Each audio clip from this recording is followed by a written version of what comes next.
Hey guys, welcome back to the channel Vastavik Lord Ichigo. तो आज मैं जाओ जाकर ब्रेकडाउन करने वाला हूँ यामामोटो गेनोसाई के जांपाक्तो को, उसका बेस फॉर्म, उसकी शिखाए और उसकी बांकाई को।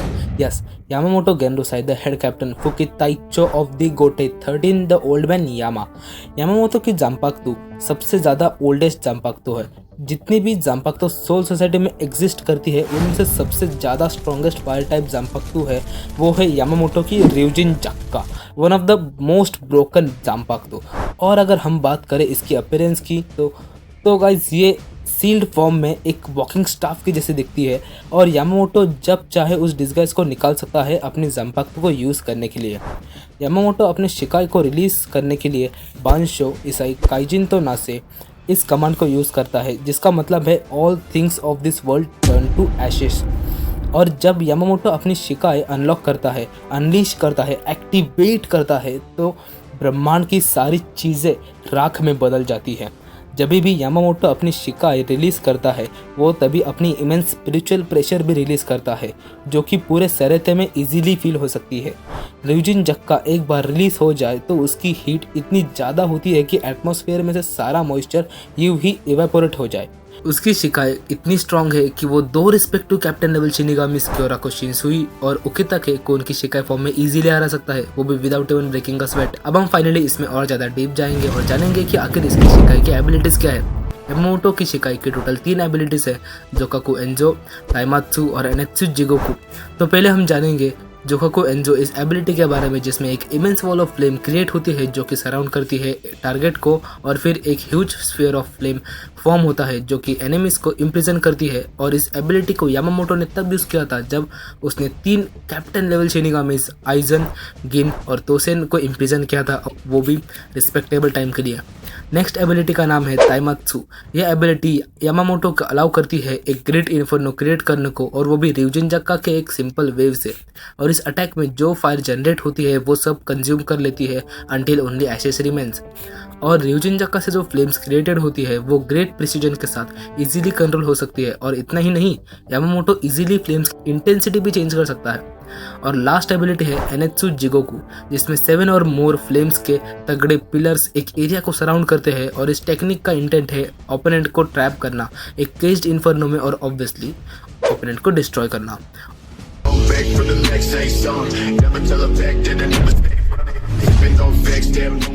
और इस एरिया में जो भी लाई करेगा, चाहे वो खुद यामामोटो क्यों ना हो, वो इंस्टेंटली भस्म हो जाएगा। ये तो थी शिखाए, और अभी यामामोटो की बैडएस बांकाई बाकी है। यामामोटो की बांकाई इतनी फ्यूरियस, स्कॉर्चिंग, यार लाइक शब्द कम पड़ जाएंगे, पर उसकी बांकाई नहीं। बांकाई ज़ांखानोताची यामामोटो की बांकाई का नाम है। उसकी बांकाई इतनी ज़्यादा डिस्ट्रक्टिव थी कि खुद लॉर्ड आइजन भी यामामोटो से फेस टू फेस फाइट करने में हिचकिचाता था। और इस न्यू कोर में तो यामामोटो ने अपनी बांकाई को अपग्रेड भी किया था, तो सोचो कितनी पावर रहेगी उसकी बांकाई में। यामामोटो की बांकाई के एक्टिवेशन के टाइम इतनी फ्लेम्स और हीट प्रोड्यूस होती थी कि मोमी उनोहाना को बिलीव था कि अगर यामामोटो की बांकाई बहुत टाइम के लिए एक्टिवेट रहेगी तो पूरे सेरेतो को इंसिनरेट कर देगी, भस्म कर देगी। और इस इमेंस फ्लेम्स और हीट की वजह से तोशिरो हित्सुगाया की बांकाई डाइगुरिन ह्योरिनमारू को तोशिरो यूज भी नहीं कर सकता, क्योंकि डाइगुरिन ह्योरिनमारू एक आइस टाइप बांकाई है और यामामोटो की बांकाई की हीट वो विथस्टैंड नहीं कर सकता और इंस्टेंटली मेल्ट हो जाती है। नन लाइक अदर्स, यामामोटो के बांकाई के 4 डिफरेंट फॉर्म्स है, east, west, south and north. East वाले फॉर्म का नाम है ज़ांखानोताची हिगाशी क्योकु जित्सुजिन। इस फॉर्म में जितनी भी फ्लेम्स यामामोटो ने क्रिएट करी होती है वो सारी फ्लेम्स यामामोटो के स्वॉर्ड में होल्ड हो जाती है, और अगर ये स्वॉर्ड किसी भी चीज़ को टच करे तो वो चीज़ जस्ट एशेज में डिग्रेड हो जाती है, और वो भी बड़े स्केल पे। और यामामोटो सारी फ्लेम्स स्वॉर्ड के टिप पे कॉन्सेंट्रेट करता था, जिससे कि वो और भी पावरफुल हो जाए। इवन ब्लूट वेन, जो कि वंडन राइज की डिफेंसिव पावर है, वो भी टिक नहीं पाएगी। और यामामोटो की फ्लेम्स इतनी पावरफुल थी कि एटमॉस्फेयर में जितना भी मॉइस्चर है वो सारी भाप में कन्वर्ट हो जाती थी। सेकेंड फॉर्म है ज़ांखानोताची निशी जानजेत्सु गुकुई। इस फॉर्म में यामामोटो की पूरी बॉडी और उसकी स्वॉर्ड फ्लेम से ढक जाती है, और वो भी 15 मिलियन डिग्रीज के टेम्परेचर पे, मतलब सन के टेम्परेचर जितना। वेल, चाइना तो अभी अभी सन के आसपास वाला टेम्परेचर क्रिएट कर पाई है। मरना तेरे को डर नहीं लगता? नहीं। पर यह बंदा लिटरली सन है, और यामामोटो तो ज़्यादा देर उस फॉर्म में रह भी नहीं सकता, क्योंकि सोल सोसाइटी तो यूं ही ख़त्म हो जाएगी।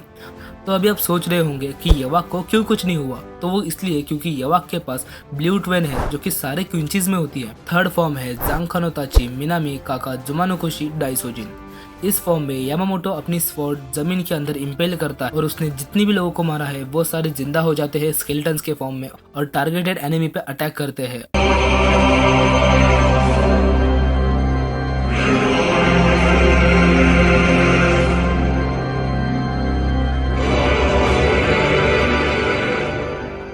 और यामामोटो ने काउंटलेस बंदों को मारा है, तो आप सोच ही सकते हो एनिमी की क्या हालत हो रही होगी। और यामामोटो इस एबिलिटी को ओपोनेंट के मेट्स जिनको यामामोटो ने मारा है उनको स्पॉन करके ओपोनेंट को साइकोलॉजिकली डैमेज भी कर सकता है। लास्ट फॉर्म है जांखानोताची किता तेंची काइजिन। इस फॉर्म में बस एक मैसिव सी फ्लेम ओपोनेंट को खत्म कर देती है और ये वन शॉट मूव है। तो गाइस यही थी यामामोटो के ज़ांपाक्तो के बारे में एक video. Thank you for your time guys. If you did enjoy the video please hit the like button and don't forget to subscribe. Bye bye.